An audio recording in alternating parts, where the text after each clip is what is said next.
Where would you like a tax break? Florida's governor wants to give property owners relief, while state lawmakers say it should be a break for everyone through a reduced sales tax. State Representative Wyman Duggan joins us to talk about his plan and what he thinks about the governor's proposal. Jacksonville leaders in City Hall say there are tough financial decisions on the horizon. How does that line up with investments in local sports teams in public-private partnerships? Political analyst Rick Mullaney walks through the policy lens and how unusual is the new administration's push against the judicial branch. Those topics and more on This Week in Jacksonville.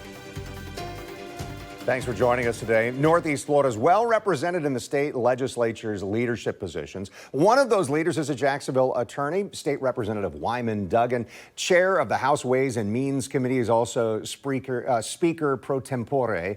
Representative Duggan joining us from Tallahassee for this interview. Thanks for being here. Thanks for making sure that I got the Latin pronunciation right on that Speaker pro tempore title there. But I want to talk about the sales tax cut proposal. We spoke with House Speaker Daniel Perez last time about this, and he wants to lower the state sales tax rate, trimming revenue by almost $5 billion per year. So how would this work? First of all, Ken, thank you. It's a pleasure to be here with you. I really appreciate this opportunity to speak with you today. So yes, today in the Ways and Means Committee, I rolled out the committee bill that proposes to cut most of the sales taxes that the state levies by 0.75%, 3/4 of a percentage point, across multiple different types of sales tax. But the one that most of your viewers, I'm sure, would be familiar with is the 6% state sales tax that is on every receipt for every purchase that they make. Now, of course, for example, in Duval County, we have a local option tax that is over and above that 6%. So when you look at your receipt, it's going to say 7.5% tax. 6% of that goes to the state. Currently, and the legislation introduced today would reduce that to 5.25%. So $5 billion is that number that Speaker Perez threw out. It seems like quite a bit of a departure from state revenue. How do state lawmakers plan to kind of balance that in the budget? And if that's the case, is the state of Florida wasting billions of dollars that can easily be cut? So as you pointed out, we are required constitutionally here in Florida under the state constitution to have a balanced budget. So yes, we have found in our budgetary process, so that the House has just rolled out its budget proposal. The governor has one, the Senate has one. We in the House have just rolled ours out. And we are proposing to match the proposed sales tax revenue cut with permanent spending cuts, recurring spending, money that gets spent every year. So yes, we are doing what many elected officials say they are always thinking about doing, which is cutting spending and lowering taxes with this proposal.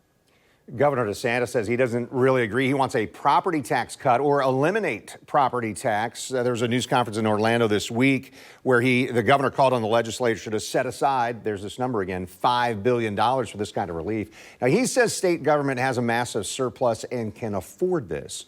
Would this be an option for you instead of the sales tax cut? Well, we're in the point in the process where, we have a 60-day legislative session. This is week 5. We're halfway through the session. This is exactly the point in the process where we start having these policy discussions around budgetary issues and tax issues. So it doesn't have to be an either or, but what I will say is sales tax relief of the kind that we've rolled out today, if passed, enacted, can start July 1. Everybody, permanent sales tax relief starting July 1. Property taxes are more difficult to adjust from the state level through legislative action or executive action. Most of the local property taxes relief would require a constitutional amendment, which would have to be on the ballot in November of 2026, the next general election. So it would take quite a bit of time to get to that point. The sales tax relief can be immediate relief for Floridians. State Representative Wyman Duggan is with us, our guest here, and you're chair of the Duval delegation, the legislative delegation this year. You know about what's happening in Jacksonville, obviously, as a resident here and representing this area. The leadership in Jacksonville says, hey, we're going to have to make some tough budget decisions in the future because revenue is changing and all of that. Is that what's happening on the state level as well? So, yes, we in the state have a resource, the Economic and Demographic Research branch of the legislature that regularly does economic forecasts. And for the first, for this year, this budget year, we are still continuing to project a revenue surplus. But in years 2 and 3 of the current 3-year forecast, we are actually, as a state, projected to have shortfalls for the first time in quite some time. So part of this exercise that we are engaging in is a way to, is a way to reduce the spending on a permanent basis, recurring dollars, to help address those issues proactively up front. Well, let me get to this topic before we run out of time, but this just came out kind of later in the week, but some Republicans are saying, hey, the governor needs to dive into this, that the Agency for Healthcare Administration has apparently lost $160 million in Medicaid funding. I know we're just at the front end of this, but what's your reaction to hearing this reporting this week? Even Senator Rick Scott is saying that this is a problem. Yes, I've seen that reporting. We as legislators are responsible for both appropriating the dollars, which of course has already happened with respect to this $160 million, but then following up to make sure how the money is spent and that it's spent consistent with the direction in the appropriation. So that's part of our regular constitutional responsibility, legislative process, and I'm confident that we are going to take that obligation seriously and look into this issue. Yeah, is that alarming to you to hear that $160 million maybe misspent or not spent appropriately? Well, of course, this is the public's money, right? It's not our money, it's the public's money. So we are acting as the money is, we are holding it in trust for the citizens and the taxpayers of the state. So, any amount of money is an important obligation and responsibility that we have to look after, appropriate it smartly, and make sure it's spent as we intended. And the governor too. Remember, any monies that get appropriated are the result of a budget that the governor has signed. So all of the stakeholders here in Tallahassee have an interest in making sure that the money was spent appropriately. Yeah.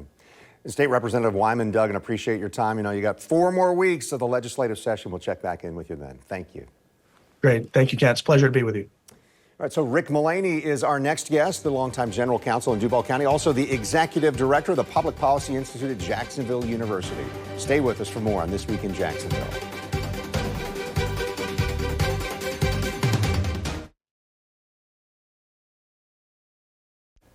You're watching This Week in Jacksonville with Kent Justice. And Rick Mullaney joins me for the rest of our show. Rick founded the Public Policy Institute at JU. Prior to that, spent his career serving as general counsel, chief of staff, city of Jacksonville, among other roles, but lots of experience here. And I want to dive into some of the local issues about taxes, but you just heard me speak to the state representative about this thing that's just emerging from AHCA, the Agency for Healthcare Administration, and potentially $160 million that was either misspent, misappropriated, gone, something like that. Broadly speaking, that's a really concerning thing, isn't it? It's a big deal, Kent. And what you're seeing at the national, state, and local level is greater scrutiny on budgets at all levels. You're seeing that here in Duval County with Duval County DOJ. You're seeing it at the national level and at the state level. Hard to tell what exactly happened there, whether that $160 million was placed in a different account and got spent as it shouldn't have been spent, whether it has to be reimbursed. Too early to say. But whether you're in local, state, or national government, you are seeing heightened scrutiny on government spending, and that's a good thing, and a call for greater transparency, and that's a good thing too. Yeah. They just need to do the investigation fairly and see how the money was spent. So I'd like some of your expertise and scrutiny on this, your analysis of both that sales tax and property tax proposals that I just spoke about in the previous segment. How do those work? Can they work? And specifically the sales tax plan reducing revenue to the state by almost $5 billion. We know, Kent, one starting point that's sort of helpful is to understand these revenue streams and who gets them. For example, let's talk about property taxes. Property taxes are the #1 source of revenue for local government. And here in Jacksonville, our operating budget is close to $2 billion. Over half of that, over $1 billion, comes from property taxes. For the school district, #1 source of revenue is property taxes. And by the way, at the local level, our #1 priority is police and fire, public safety. That's over $1 billion. And so property taxes are the fundamental source for local government, and that's why in the discussion earlier, it'll take a constitutional amendment. Very important source of revenue for local government. At the state level, the #1 source of revenue is sales tax. At the national level, it's the income taxes. So as you're hearing these proposals, a lot of this is whose ox is being gored. If you're going to cut property taxes, what is the impact on local government? And how are you going to make up for the money?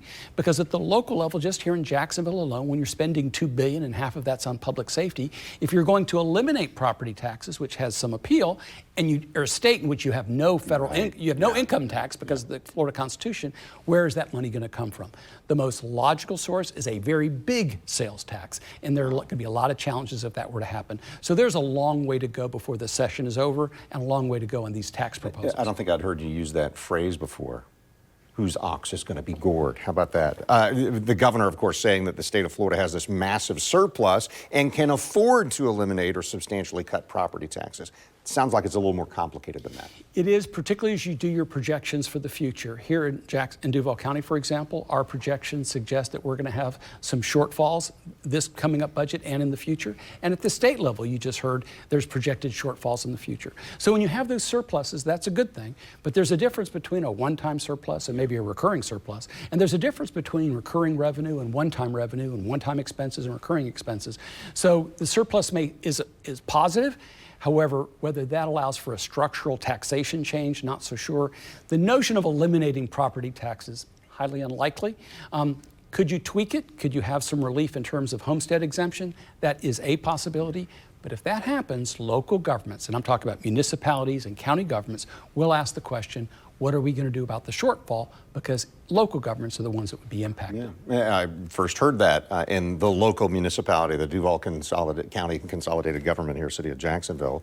And along those lines, does it make sense for local governments to invest tens of millions of dollars, as we've seen recently, in sports and entertainment venues? There's a new agreement about the Jaguars. We talked about that last year. I'm thinking about the Jumbo Shrimp's $31.5 million renovations. They just had a ribbon cutting this week. And the owner of the baseball team calls it a wise investment by the city of Jacksonville.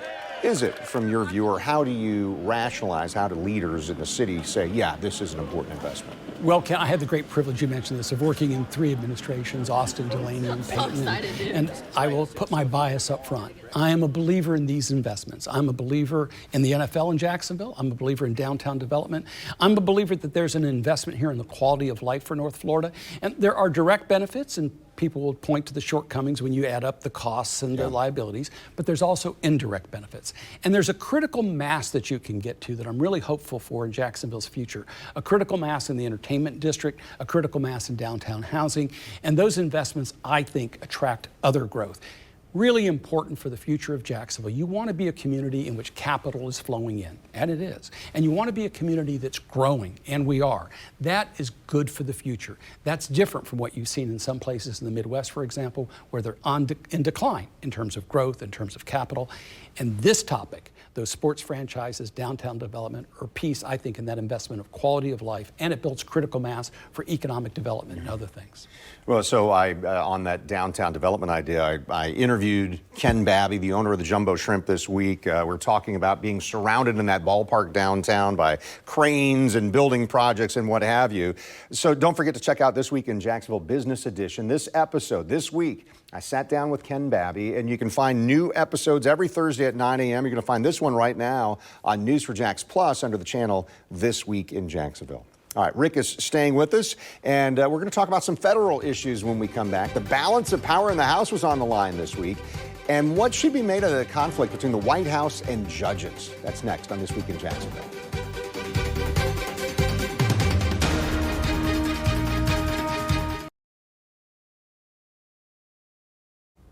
You're watching This Week in Jacksonville on Channel 4. Eastern Jack's political analyst Rick Mullaney is with us. I want to talk about some of the federal issues. There were special elections this week for Congress. Florida, Congressional District 1 out in the Panhandle, and then 6, which is part of our viewing area as well. I know this got national attention, Rick. It did, Kent, and sort of some good news for Republicans and maybe some news to pause on. The good news is they won. That's a big deal. They won in District 1, they won in District 6. The reason that's so important is because of the slim majority in the House that the Republicans have. Going into this, 218 to 213. It's now 220 to 213. A little more breathing room and very important for the Trump agenda. The not so good news, or the pausing news, is take a look at those districts. We do have the numbers here. We'll show those while you're talking, Rick. Go Very ahead. deep red states that in November, each of those, the Republicans, Walz and Gates, won by over 30 points in each of them. But still, we're looking at Randy Fine. I mean, that's a 14-point win. Isn't that sizable? Isn't that notable? And it's only 19 points less than it was in November. To your point, yes. But we are significant margins that have shrunk. But keep this in mind, too. These were low turnout elections. In each of those districts in November, over 400,000 people voted. This time, less than half did. So I'm always a little reluctant to try to read too much into it. But you take a look at that. There is a reason for pause because of the drop here. Even greater reason when you look to Wisconsin and what happened there, because that's a swing state. And in Wisconsin, of course, for the Wisconsin Supreme Court, which really wasn't about the Supreme Court, it was about reapportionment that they will do and the balance of power in the House of Representatives. In that one, very significant win for the Democrats. In a campaign heavily funded by Elon Musk, in a campaign in which he said it was important for the future of the nation, that was a pretty significant win in a swing state. The reason all this is important is that many are trying to get a sense in the first 10 weeks of the Trump administration, how is he doing? How does the electorate feel about it? Because everyone knows the midterms are looming. And President Trump really has, I think, about the next year in which there's going to be a judgment on tariffs, a judgment on Ukraine, a judgment on the economy, and all that's going to point to the midterm elections. Historically, it's tough to be successful when you're the incumbent president for those midterms, but particularly, what does this mean for Donald Trump? And most suggest a little bit of, maybe a little bit of life in the Democrats after last night. Well, you said there's going to be a judgment. Boy, dealing with the judges, the Trump administration 2.0 really has kind of gone after some judges. What's the viewpoint here? Kent, they really have, but unfortunately, if you step back from this and take a look at it, during the Biden years, what you saw with President Biden and with Democrats was the attempt to expand executive power. And Joe Biden pushed the limits of executive power, for example, on loan forgiveness. And when it didn't go his way, you saw Democrats very, very critical of the U.S. Supreme Court in particular. Some were talking about term limits, some were talking about packing the court. Now that the shoe's on the other foot for the Republicans, this expansion of power by Donald Trump. Over 100 executive orders so far, much litigation going on around the country. And when the decisions haven't gone this way, a very strong attack by the Trump administration and its allies on the courts. In some cases, you're talking about this issue of the national injunctions, but separately, on particular judges, really going after those judges, very personal attacks, talks about impeachment. Is that unusual or unprecedented in any way? Kent, I don't think this trend in the expansion of executive power is unusual. You saw it with Joe Biden. You're seeing it with Donald Trump. That's not unusual. These kinds of attacks at the federal district court level are very strong, a little bit unprecedented in how personal it is. Also unprecedented, of course, with Donald Trump is the executive orders targeting major law firms, and in particular those law firms for whom he does not like who they've represented in the past or lawyers that they may have had. And it's one thing for President Trump to suggest, well, we're not going to hire them.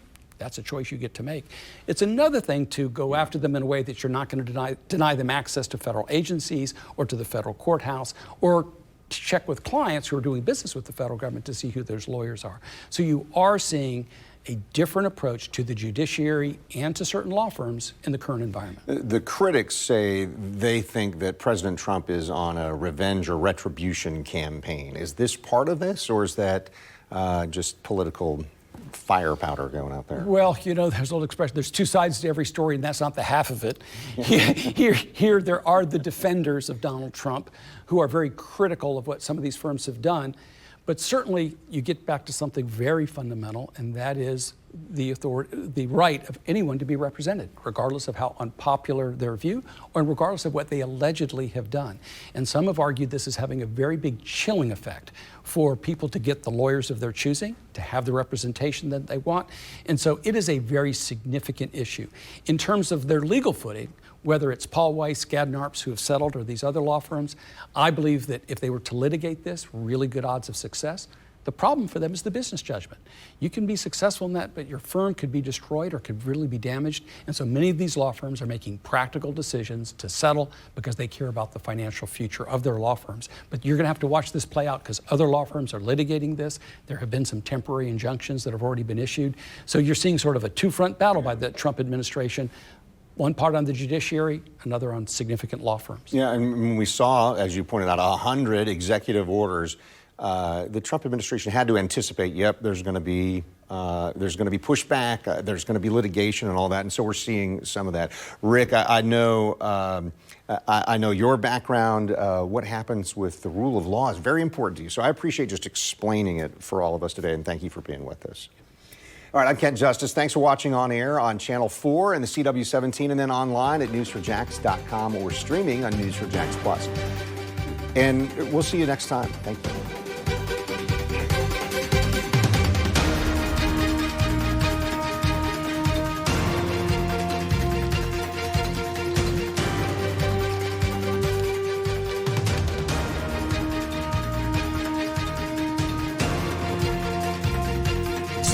Every day, more people are choosing News4Jax, Northeast Florida and South Georgia's #1 source for local news.